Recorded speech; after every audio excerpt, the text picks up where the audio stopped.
So today we start our lectures with differentiability of functions defined on real line. So differentiability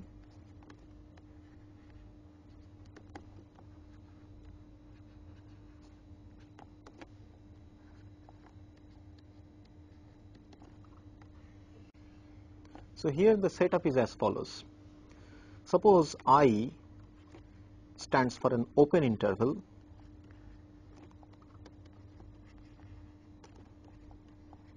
of the form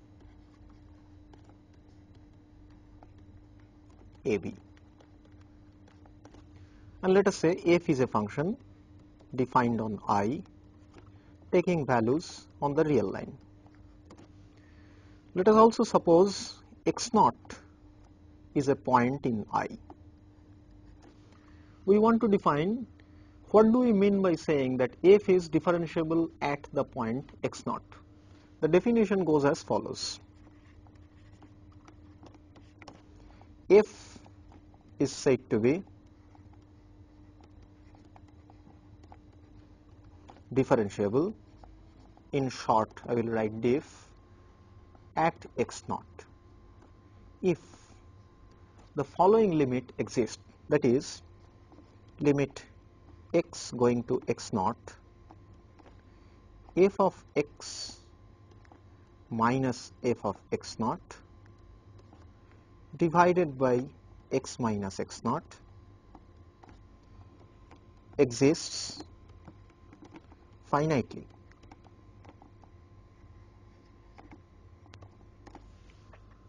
This definition can also be written in a different fashion.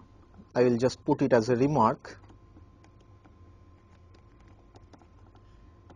that the above definition is equivalent to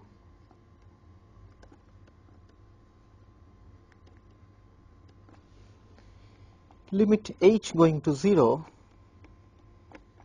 f of x0 plus h minus f of x0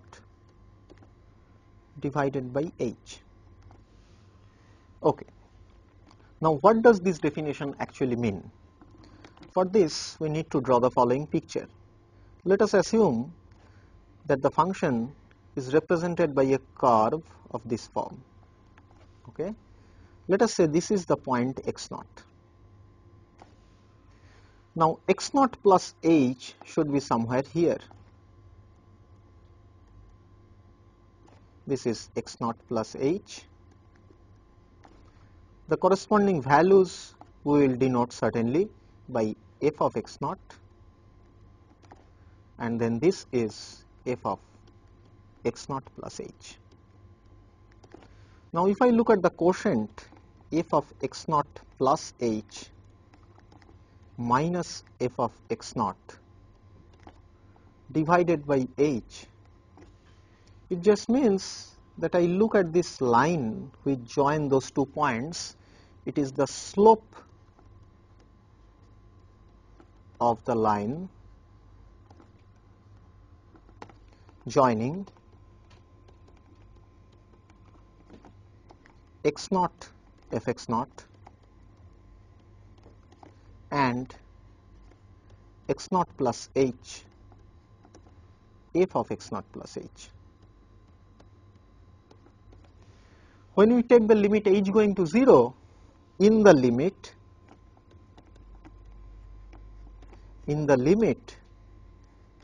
then we get the slope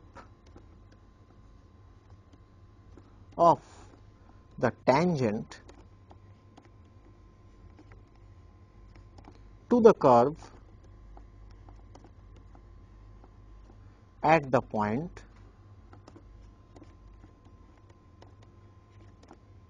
x0 f x0. This is the geometric interpretation of the derivative of a function at a point. Now it might happen then, once we know the geometric interpretation, that all such curves, they may not have a well-defined tangent. Analytically it would mean that there are some functions which are not differentiable at certain points. So let us look at an example first. So our first example is a very typical one of a function which is not differentiable at a point. We look at the function f(x) equals to mod x for all x in R. Now we can easily draw the graph of this function, what it looks like. It is very simple function. This is the y-axis, then I have the x-axis, this is the origin 0, then the graph of the function is this and this, okay? And we see that at the point 0, the function has a sharp edge. As such, it would mean then that the function possibly don't have a well-defined tangent there. That means our definition of differentiability should fail for the function at the point 0. Let us check why it is so. So I look at the limit h going to 0, f of 0 plus h minus f of 0 divided by h. And then I put the value of the function. It then would mean limit h going to 0, modulus of h, of course f of 0 is 0, divided by h. Now, if I look at the limit h going to 0 plus, by now it means that h approaches 0 from the right hand side. This then is by the definition of modulus, it is h by h, which is equals to 1. But now if I look at limit h going to 0 minus, that is I am approaching 0 from the negative side. Again by the definition of modulus I have minus h, because my h is negative but modulus of h has to be positive, so I multiply it with a minus divided by h. The answer I get is minus 1. They don't match. This implies that f is not differentiable at x equal to 0. Although it is an easy exercise to check that f is differentiable at all other points. So the net conclusion is that f is differentiable on r minus 0. So you see that whenever the function has come with a sharp edge, the differentiability fails there. Nevertheless, differentiability is a stronger property than something which we already know, namely continuity of the function, and that is the first result we are trying to prove now. That is, we will try to prove that if a function is differentiable at a point, then the function has to be continuous there. So that is our next theorem.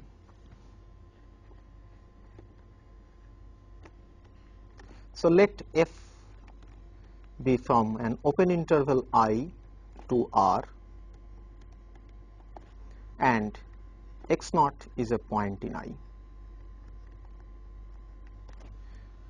If f is differentiable at x naught, then f is continuous at x naught. So the proof of this is very simple. We know by definition of continuity we need to prove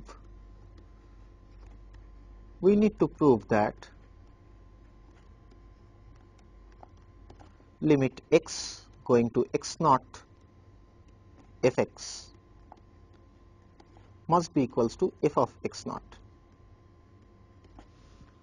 So what we do is we write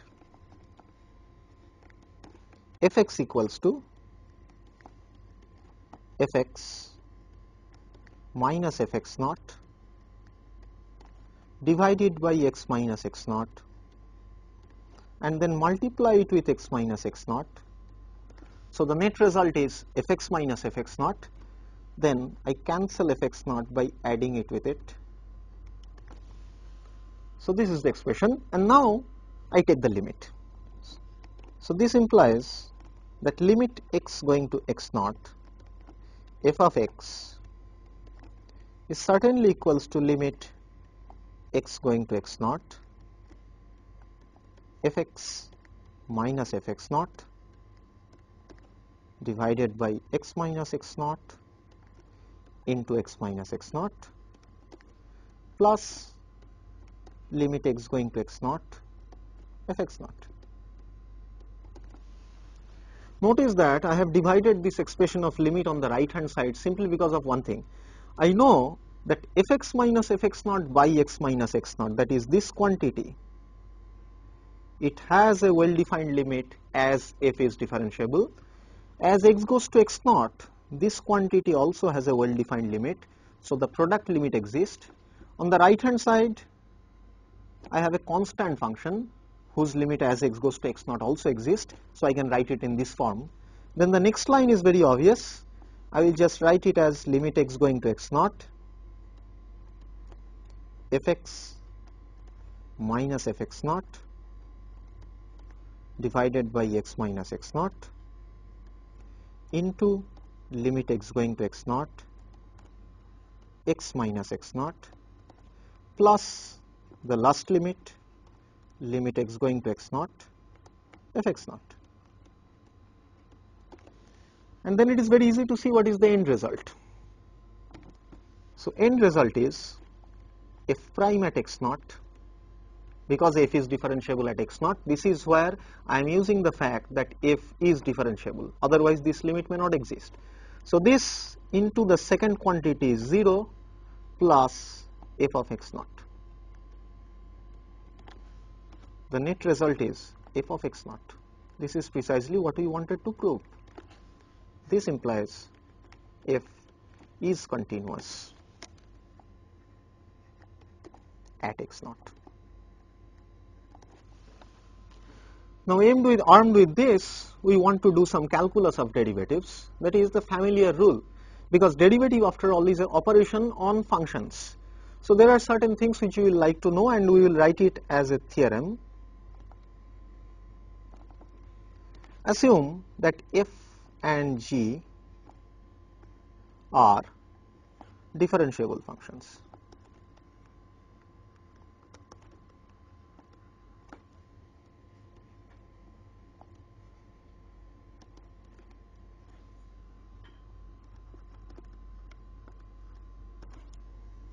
Then number 1, f plus g, this is also differentiable at x naught,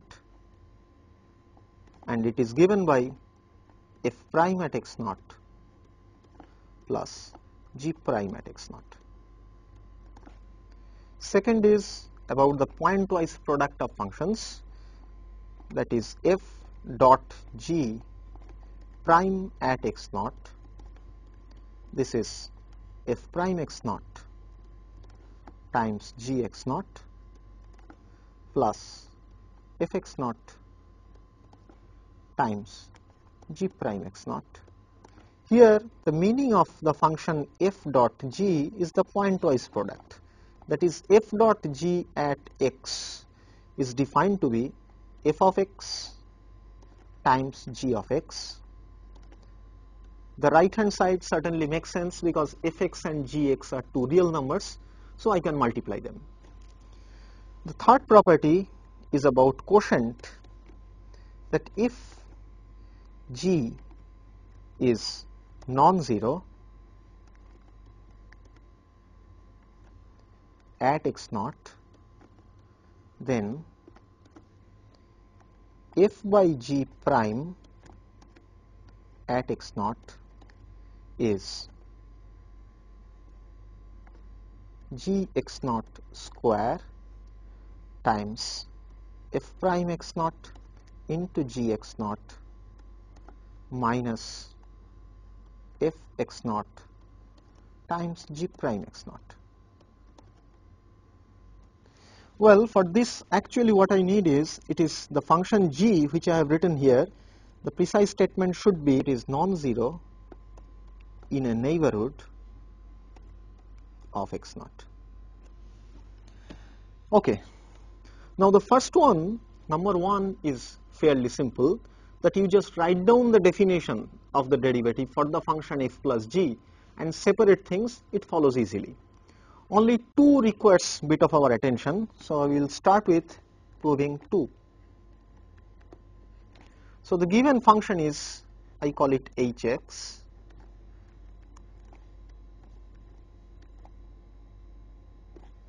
equals to fx into gx. And then I want to look at limit x going to x naught, hx minus hx naught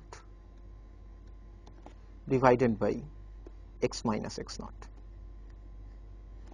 And then I write down the definition of h, that is limit x going to x naught, fx into gx minus fx naught into gx naught divided by x minus x naught. Then what I do is I write it as limit x going to x naught, I write it as fx gx minus fx naught gx plus fx naught gx minus fx naught gx naught, and I divide the whole thing by x minus x naught. Simple. Notice that the middle terms cancel each other, that is this term and this term. It has been arranged in such a fashion that they cancel each other. Now if I separate terms, what I get is this: limit x going to x naught, fx minus fx naught divided by x minus x naught into gx plus gx minus gx naught divided by x minus x naught into fx naught.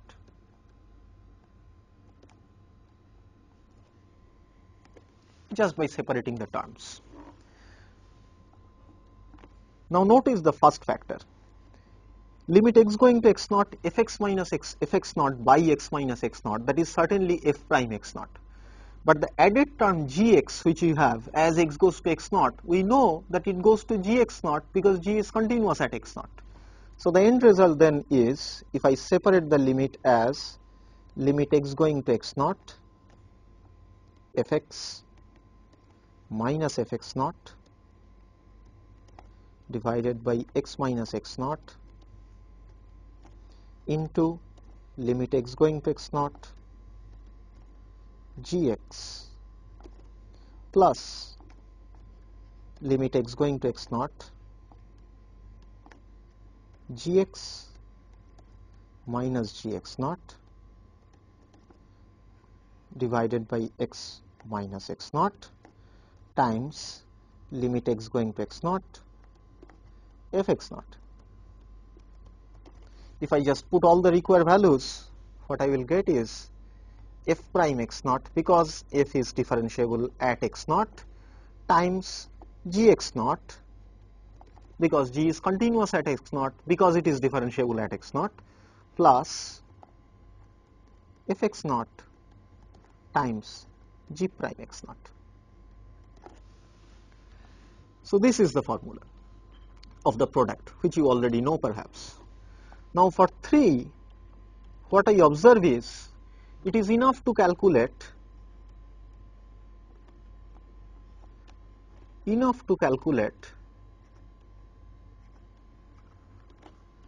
the derivative of the function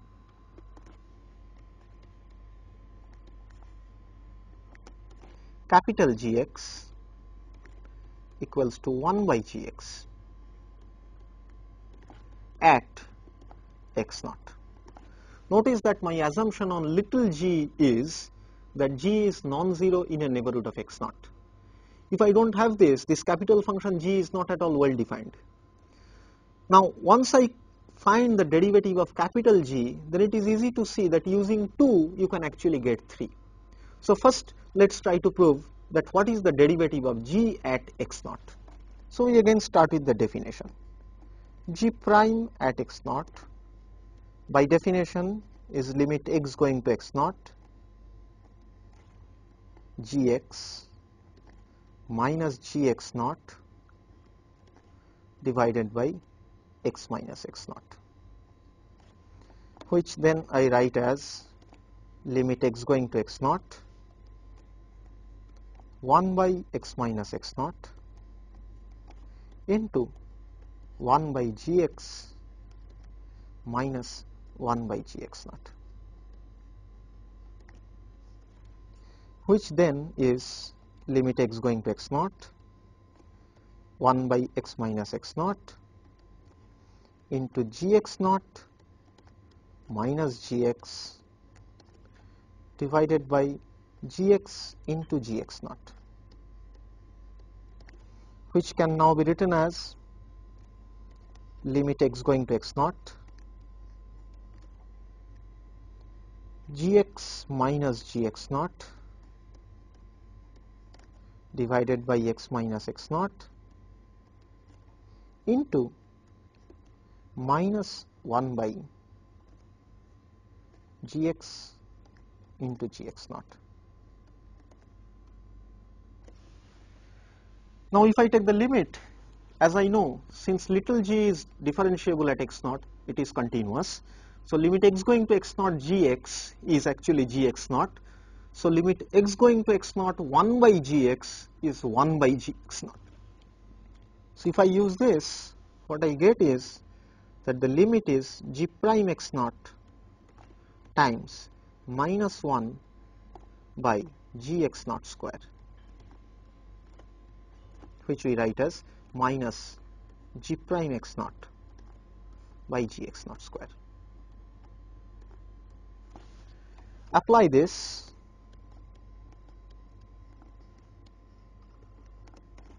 with 2 to prove 3. So these are the familiar rules of derivative which we anyway know.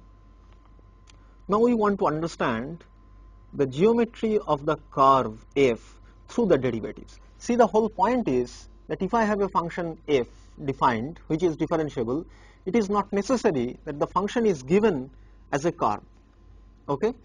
But if it was a curve, then certain of its properties will be obvious, which we want to derive from the differentiability of the function. So the first thing of its kind goes as follows. Now another fundamental property of differentiability of functions which we need for applications is the chain rule. So this is what I am going to talk now. Chain rule is actually about differentiability of compositions of functions. For example, we have a situation like this. I have a function f defined from I, let us say, to another open interval j, where I and j are open intervals.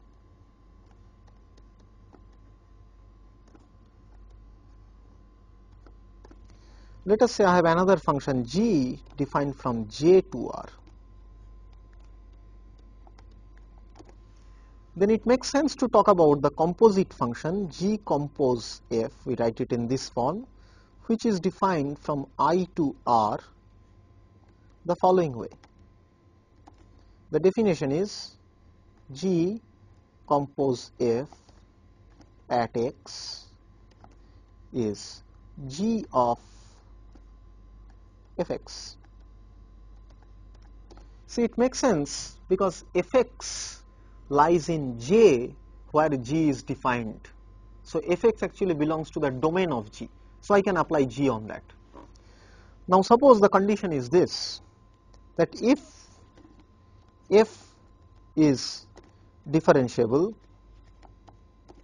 at x naught and g is differentiable at fx naught,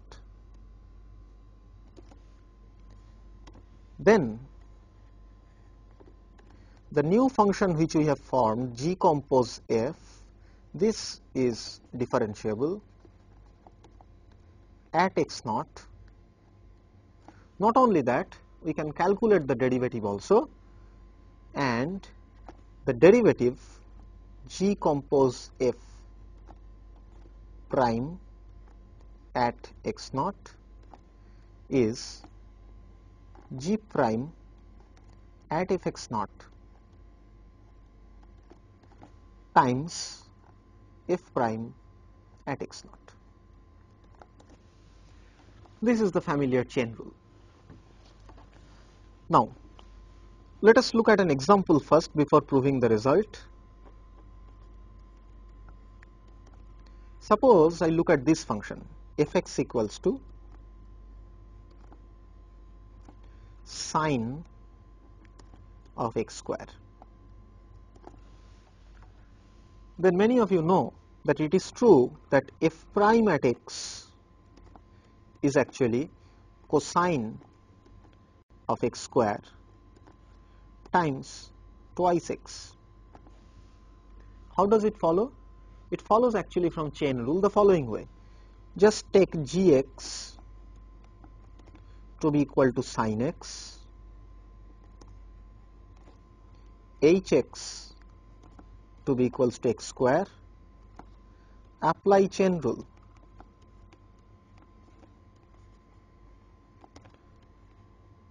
How? Because g compose h prime at x, this is g prime at fx, at hx times h prime x.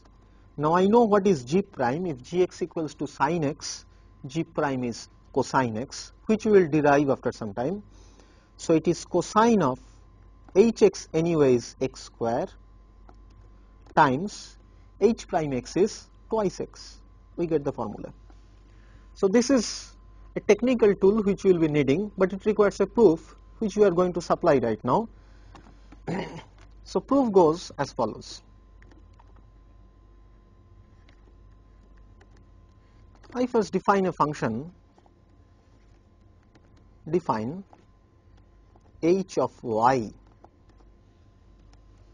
to be equals to g of y minus g of fx naught by y minus fx naught. If y is not equals to fx naught, see, if y is equals to fx naught, we will have problem of having 0 in the denominator, which we want to avoid. Then how do we define the function h for all y? Suppose y is equals to fx naught, we define it as g prime at fx naught, which we know exists. So this defines a function h on the whole real line. When I say h is continuous at fx naught as limit y going to fx naught, h of y is same as limit y going to fx naught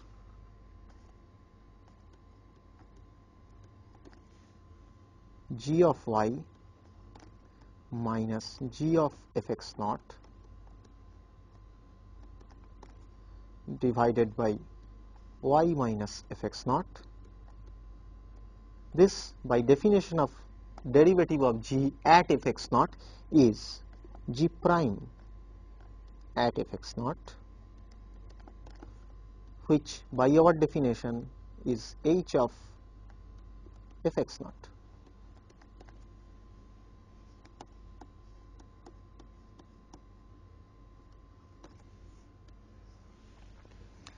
Now, this then implies that y minus fx naught times h of y is equals to gy minus g of fx naught. This implies then, if I put y equals to fx for an arbitrary x, I get that fx minus fx naught times h of fx equals to g of fx minus g of fx naught. If I now divide both sides by x minus x naught, what I get is g of fx minus g of fx naught divided by x minus x naught equals to fx minus fx naught divided by x minus x naught times h of fx. Now I am in a perfect condition to take the limit as x goes to x naught. Let us see what happens. So limit x going to x naught, g of fx minus g of fx naught divided by x minus x naught is equals to limit x going to x naught fx minus fx naught divided by x minus x naught into h of fx, which again I can write as limit x going to x naught fx minus fx naught divided by x minus x naught into limit x going to x naught h of fx. Now the first quantity is nothing but f prime at x naught by definition, as f is differentiable at x naught. What about the second quantity? Well, I have proved that h is a continuous function. So as x goes to x naught, since f is also a continuous function at x naught, I have that the second limit is actually h of fx naught. Now I can go back to the definition of h. What is h of fx naught? By my definition, it is g prime at fx naught. So what I get is f prime at x naught times g prime at fx naught. Notice the left hand side. What is the left hand side? Well, the left hand side here, if you just apply the definition of composition, it is limit x going to x naught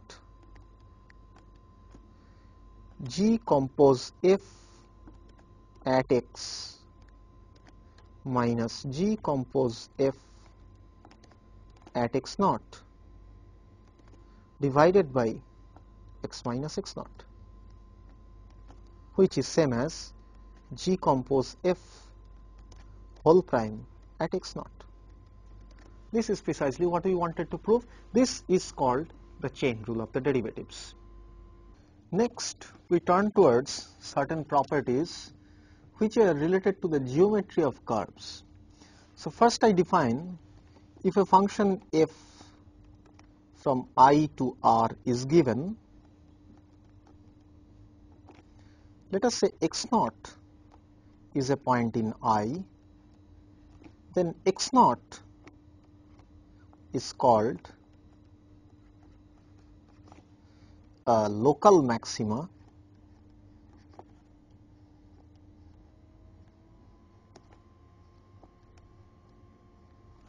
if there exists a delta bigger than 0 such that for all x in x naught minus delta, x naught plus delta, we have fx is less than or equal to f of x naught. That is, x naught is called a local maximum if there exists a region around x naught such that for all x in that region, fx naught is the highest, is the largest one. All the other values are less than x naught, f of x naught. So if I draw the graph of the function, if it is possible, let us say this is my I. Suppose x naught is here.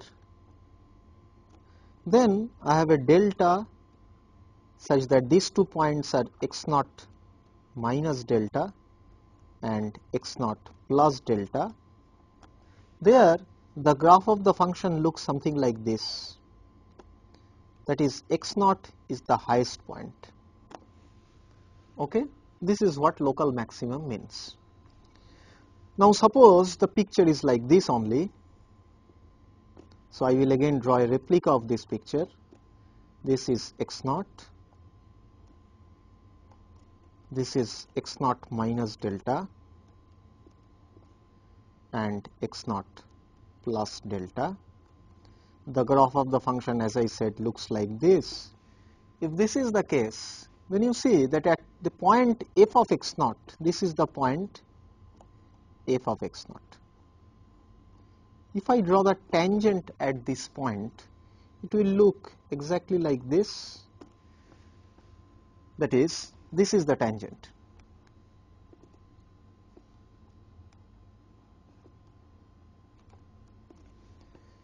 We have that the tangent there is actually parallel to the x-axis.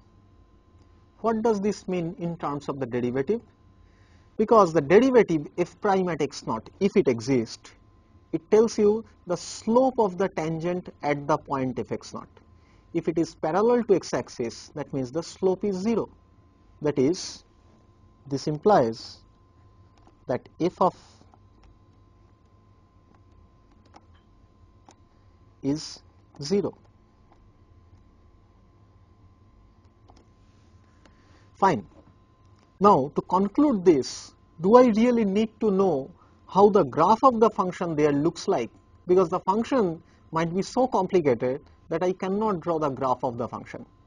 Nevertheless, the conclusion, that makes sense. We can examine whether it is true. So that is the next result. So the theorem is this. Let f is from I to R.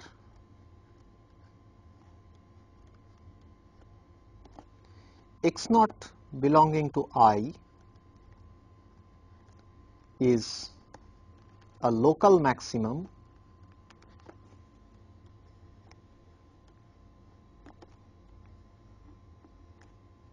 of f that is given to me, which was the previous situation also, if f is differentiable at x naught, then f prime at x naught is equal to 0. Once I prove this theorem, it will show at least one thing, that to draw the conclusion that at the local maximum the tangent is parallel to the x-axis, for that I don't need to draw the curve of the function.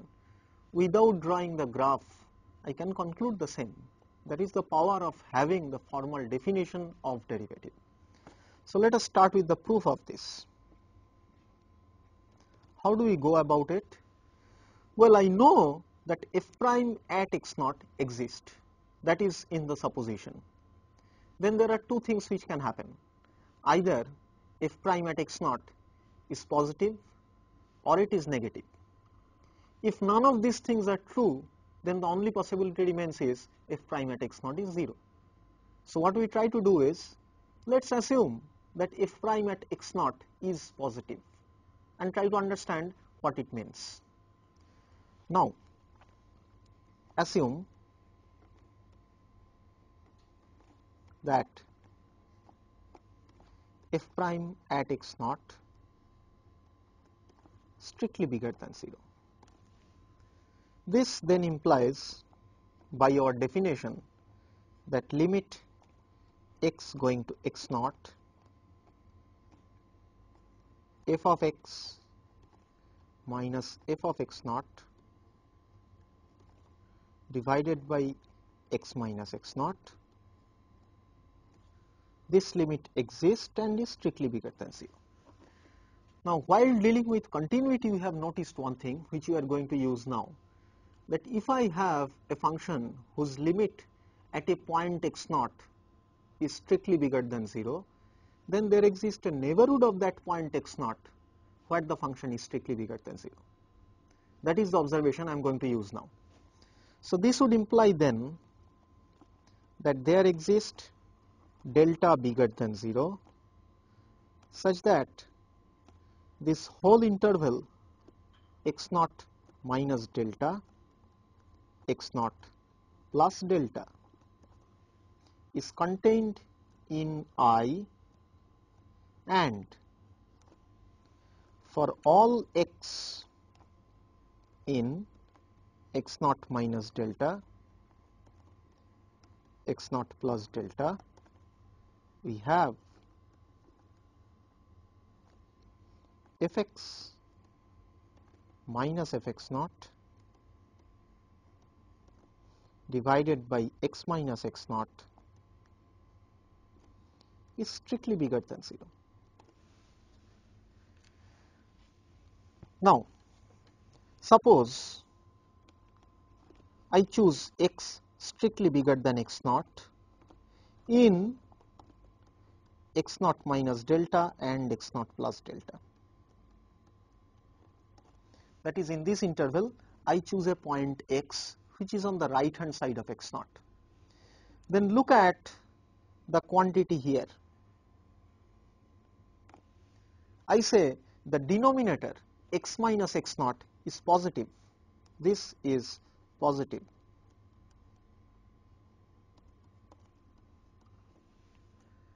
And the whole quantity is positive.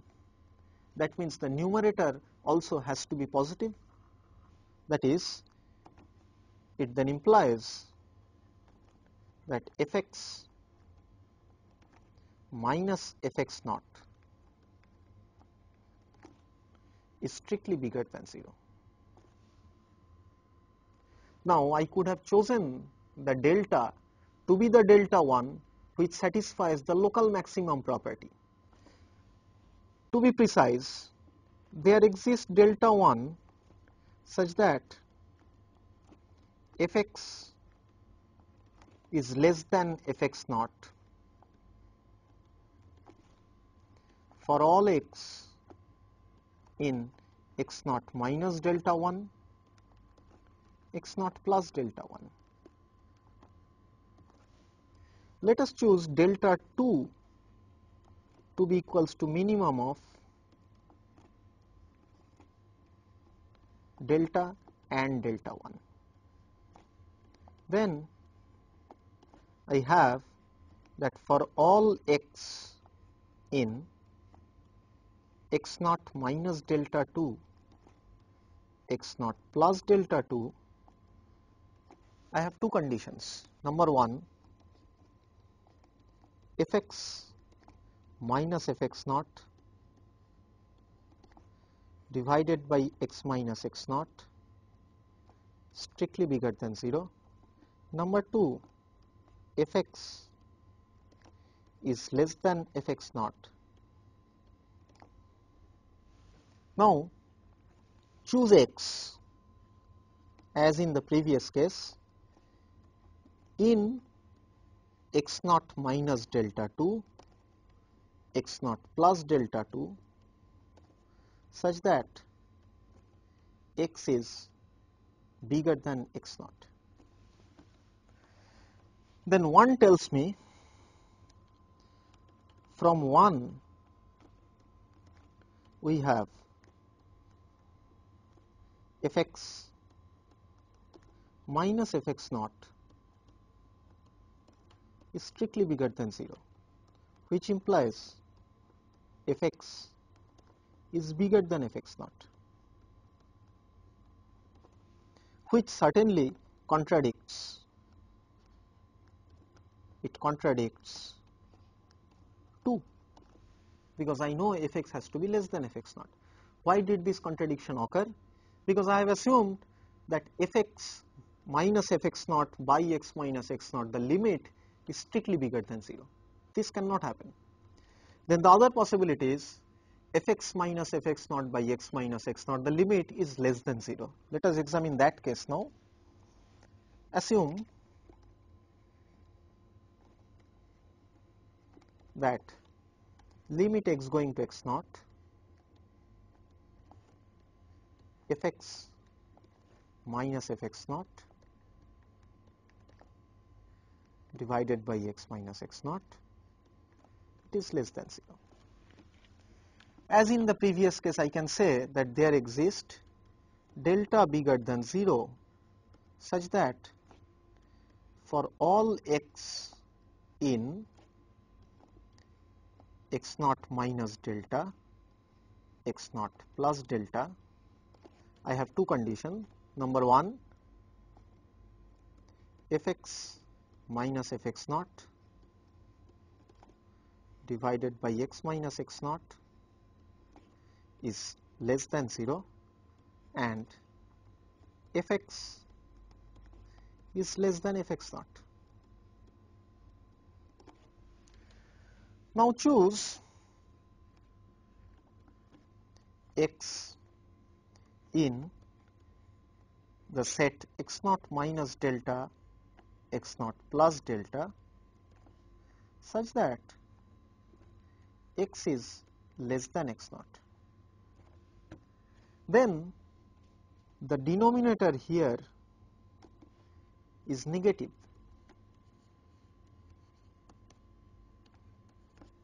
but the whole quantity is positive. That means the numerator is positive. So this implies y1 that fx minus fx naught is strictly bigger than 0. That is, fx is bigger than fx naught, which certainly again contradicts 2. That is, if I assume that the derivative of f at x naught is bigger than 0, then there is a problem. If I assume that the derivative of the function f at x naught is less than 0, then also there is a problem. So the only possible way out is the conclusion which I want, that is f prime at x naught is actually equal to 0. Now the question is, in this whole argument, what is so holy about the local maximum? I could have defined local minimum also analogously. So I define, if f is from I to r, I is an open interval as always, x naught belongs to I, then x naught is called a local minimum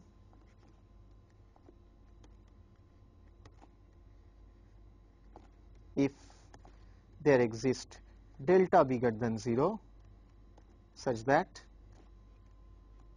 x naught minus delta, x naught plus delta is contained in I, and for all x in x naught minus delta, x naught plus delta, we have fx to be bigger than or equal to f of x naught. That is, there exists a neighborhood of the point x naught such that the value fx naught is the smallest among all the fx's. Okay? And then I will like to show that this is also true. if f is from I to R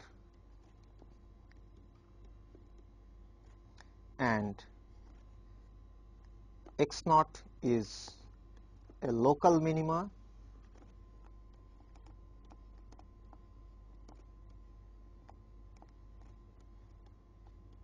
of f and f prime at x naught exist,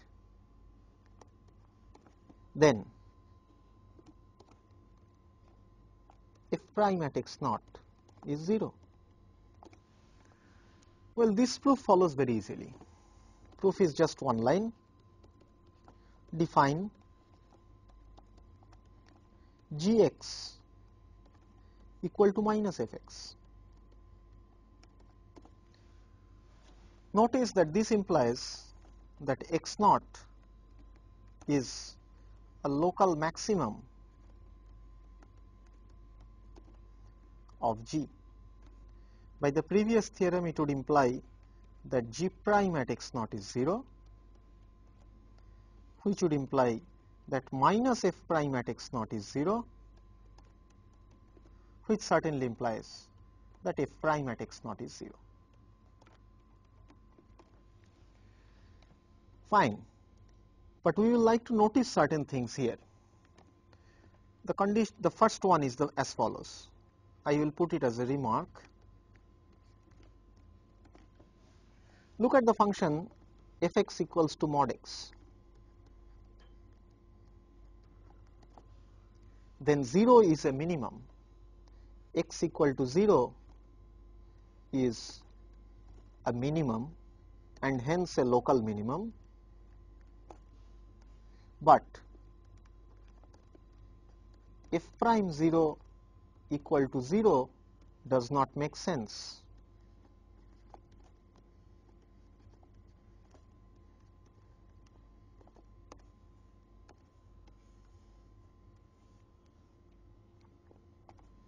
This is simply because the function is not differentiable there. That is, the condition that f prime x naught exists is very fundamental. Second one is, the converse of the result is certainly not true. That is, if I have a function f whose derivative vanishes at a point, let us say x naught, then that point has to be either a local maximum or a local minimum. That is not true. I look at the function fx equals to x cube, where x belongs to the open interval -1, 1, which I call I.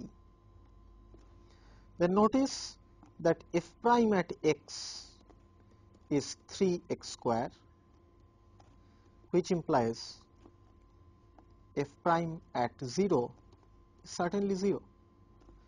That is, derivative of the function at the point 0 vanishes.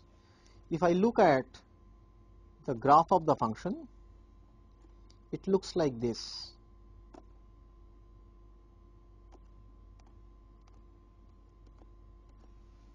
The point 0, x equal to 0, is not a local max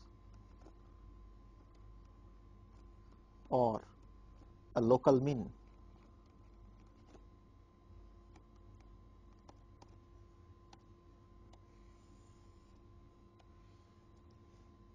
That is, the converse of the result, that if f is differentiable at x naught and the derivative vanishes at the local maximum or the local minimum, the converse of this result is not true. From the zeros of the derivative, you cannot conclude that the point is a local extremum of the function. But the observation that if f is differentiable at the local maximum or local minimum, then the derivative is 0, this has profound application.